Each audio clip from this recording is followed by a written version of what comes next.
Hello दोस्तों, आज जो कहानी सुनने वाले हैं वो कहानी है डरपोक परी। सबसे पहले आप हमारे चैनल को सब्सक्राइब करके बेल आइकन भी दबा देना। बहुत समय पहले की बात है, किसी परी लोक में मनीषा नाम की एक परी अपने माँ परी के साथ रहती थी। मनीषा बहुत ही अच्छी लड़की थी, लेकिन उसका एक ही समस्या था कि वो बहुत डरती थी। वो छोटी छोटी चीज को लेकर बहुत ज्यादा डर जाती थी। इस बात का फायदा उस परी लोग के सभी परियां उठाती थी। मनीषा को हर वक्त वो सब कुछ न कुछ करके डराते रहते थे और उससे तंग करते थे। मनीषा की माँ भी उसे बहुत बार कहती है कि वो ऐसा डरा ना करे। एक दिन मनीषा सो रही थी, तभी वो सपने में कुछ तरफना देखकर चिल्लाने लगते हैं। माँ माँ, आप कहाँ हो? मेरे पास जल्दी से आओ, मुझे अकेले सोने में डर लगता है। मैं आपसे अकेले नहीं सोऊंगी। मैंने सपने में बहुत ही बुरा कुछ देखा है। माँ! मनीषा की चिल्लाने की आवाज सुनकर मनीषा की माँ तुरंत दौड़ के उसके कमरे में जाते हैं और उससे पूछते हैं कि वो ऐसे घबराए हुए क्यों थे। माँ, मैंने एक बहुत ही डरावनी सपना देखा है। मैंने तो आपसे पहले ही कहा था कि मुझे अकेले नहीं सोना है, लेकिन आपने मुझे मेरे कमरे में अकेले सुलाया। आज से मैं कभी भी अकेले नहीं सोऊंगी। मुझे बहुत डर लगता है माँ। देख बेटी, अगर तू ऐसे हमेशा डरती रहेगी तो कैसे चलेगा? सभी लोग तेरा मजाक उड़ाएंगे और अगर डर का सामना नहीं कर सकोगे तो कैसे चलेगा? तुम एक परी हो और परियां तो हर मुश्किलों का मुकाबला करती है। ऐसे डरपोक बनोगे तो कैसे चलेगा? अब तुम बड़ी हो रही हो, कुछ दिन बाद मैं नहीं रहूंगी तो तुम्हारा देखभाल कौन करेगा? तुम्हें खुद का देखभाल करना और ये छोटी मोटी चीजें से डरना बंद करना चाहिए बेटा। ऐसे ही मनीषा की माँ मनीषा को समझाने की कोशिश करती है, लेकिन फिर भी मनीषा छोटी छोटी चीजों से डर जाती है। मनीषा एक दिन जंगल में खेलने जाती है, तभी उसकी साथी परियां उसे लेकर एक मजा करने के लिए प्लान बनाते हैं। चलो हम आज मनीषा को लेकर मजा करते हैं।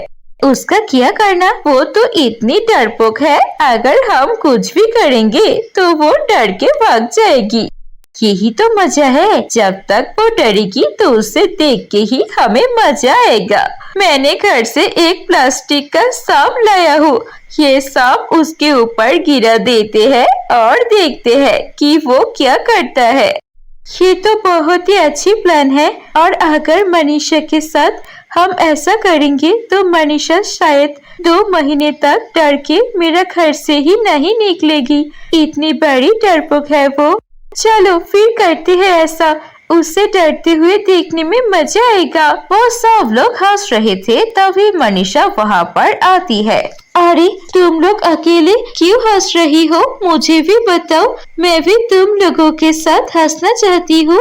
इतना कहते ही वो सभी परियां मिलकर मनीषा के ऊपर वो प्लास्टिक का सांप फेंक देते हैं। मनीषा ये देखकर घबरा जाती है और चिल्लाने लगते हैं, मुझे कोई बचाओ, मेरे ऊपर सांप है। तुम लोग हंस क्यों रही हो? मुझे बचाओ। और फिर मनीषा वो सांप को वहाँ पर छोड़ के दौड़ के घर चली जाती है। ये देखकर बाकी परियां बहुत हंसती है। घर जाकर मनीषा रोने लगते हैं। उसकी माँ उसे देखकर पूछती है, अरे मनीषा बेटा, क्या हुआ तुम्हें? तुम ऐसे रो क्यों रही हो? मुझे बताओ बेटा। आज मैं खेलने गई थी माँ, तभी मेरी सभी परी सहेलियां मिलकर मुझ पर एक बड़ा प्लास्टिक का सांप फेंक दिया। मैं बहुत घबरा गई। मैं उन लोगों के साथ और खेलने नहीं जाऊंगी। वो लोग मेरा मजाक उड़ाते हैं। बेटा, अगर तुम ऐसे ही डरती रहोगे तो वो लोग तुम्हें डरा के मजा लेते रहेंगे। अगर तुम नहीं डरोगे तो वो तुम्हें नहीं डराएंगी, तुम्हें उस डर का सामना करना पड़ेगा। बेटा, कितनी बार कहा है। मुझे कुछ नहीं पता, मैं आज के बाद घर से बाहर ही नहीं जाऊंगी, मैं सिर्फ घर पर ही रहूंगी। मनीषा की माँ बहुत कोशिश करती है मनीषा का डर को भगाने की, लेकिन मनीषा कुछ भी नहीं सुनते हैं। ऐसे ही कुछ दिन बीत जाते हैं। मनीषा अब घर से बहुत कम निकलती है। एक दिन मनीषा खेलने निकलते हैं और वो सारी परियां मिलकर मनीषा को देखकर एक प्लान बनाती है। चलो, बहुत हो गया इसके साथ छोटा मोटा खेल खेलना, अब हम इसके साथ कुछ बड़ा करेंगे। हम लोग इसकी आंखों में कपड़ा बांध के पृथ्वी लोक पर छोड़ देंगे।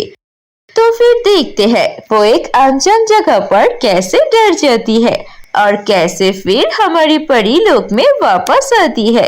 ये तो बहुत ही खतरनाक लग रहा है। वो इतनी डरपोक है, वो कैसे वापस आएगी? हमें तो कुछ पता नहीं चल रहा है। क्या हमें ऐसा करना चाहिए?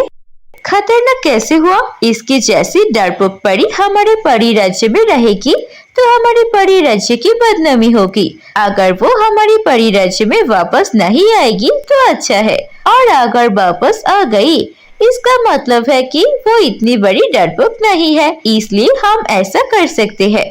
अब चलो सब लोग ऐसा ही करते हैं। उसके बाद वो सब लोग जाकर मनीषा के आंखों में पट्टी बांध देते हैं और उसे ले जाकर चुपके से पृथ्वी लोक पर छोड़कर सभी परियां परी लोग वापस चली जाती है।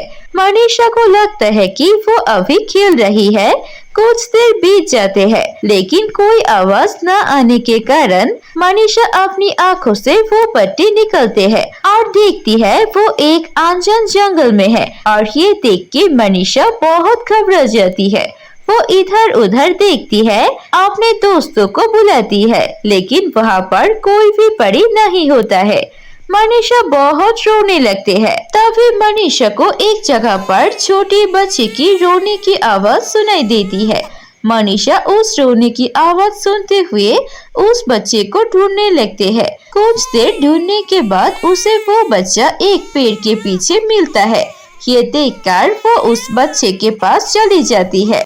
ये छोटा सा बच्चा किसका है और यहाँ पर किसने छोड़ दिया? तभी वो देखता है कि उस बच्चे की तरह एक जंगली जानवर आ रहा है। ये देखकर मनीषा और भी ज्यादा घबरा जाती है, लेकिन वो उस बच्चे के बारे में सोचता है क्योंकि वो बच्चा वहाँ पर अकेला था। ये सोचकर मनीषा हिम्मत करती है और वहाँ से एक पत्थर उठा के उस जानवर की तरफ फेंक देती है और वो जानवर वहाँ से भाग जाता है। मनीषा ये देखकर खुश होती है कि वो एक जानवर को हरा दिया। तभी वहाँ पर उनकी रानी परी आती है और वो बच्चा गायब हो जाता है। फिर वो बोलती है, बहुत अच्छा मनीषा, मैं तो यही देखना चाहती थी। मैं तुम्हें बहुत समय से जानती हूँ, तुम परी लोग की सबसे डरपोक परी हो। इसीलिए आज मैं ये बच्चा को यहाँ पर रख कर देख रही थी कि ये सच में तुम इतनी डरपोक हो या फिर तुम इस बच्चे की रक्षा कर सकते हो। देखा, अगर तुम डर का सामना करोगे तो तुम किसी भी चीज का सामना कर सकोगे। अब तुम किसी भी चीज से डरने की कोई जरूरत नहीं है। आपको बहुत बहुत धन्यवाद रानी परी। अब मुझे पता चल गया कि मैं इतनी भी डरपोक नहीं हूँ। अब मैं किसी भी चीज से नहीं डरूंगी। रानी परी मनीषा की ये बात सुनकर खुश होती है और फिर वो दोनों परी लोग वापस चले जाते हैं। और उसके बाद से मनीषा कभी भी कोई भी परी आकर उसे डराती थी तो वो नहीं डरती थी, बल्कि उसका सामने से मुकाबला करती थी। और ऐसे ही मनीषा डरपोक परी नहीं रहती है, वो खुशी से परी लोक में अपना जिंदगी बिताती है। दोस्तों, कैसी लगी आपको हमारी ये कहानी? कहानी अच्छी लगी है तो इसे लाइक कीजिए, कमेंट करके हमें बताएं आपको कहानी कैसी लगी और अपने दोस्तों के साथ भी शेयर कीजिए ये कहानी। अगर ऐसी और कहानी देखनी है तो प्लीज सब्सक्राइब कीजिए हमारे चैनल पर। हम ऐसे मजेदार कहानियाँ और लाएंगे। धन्यवाद।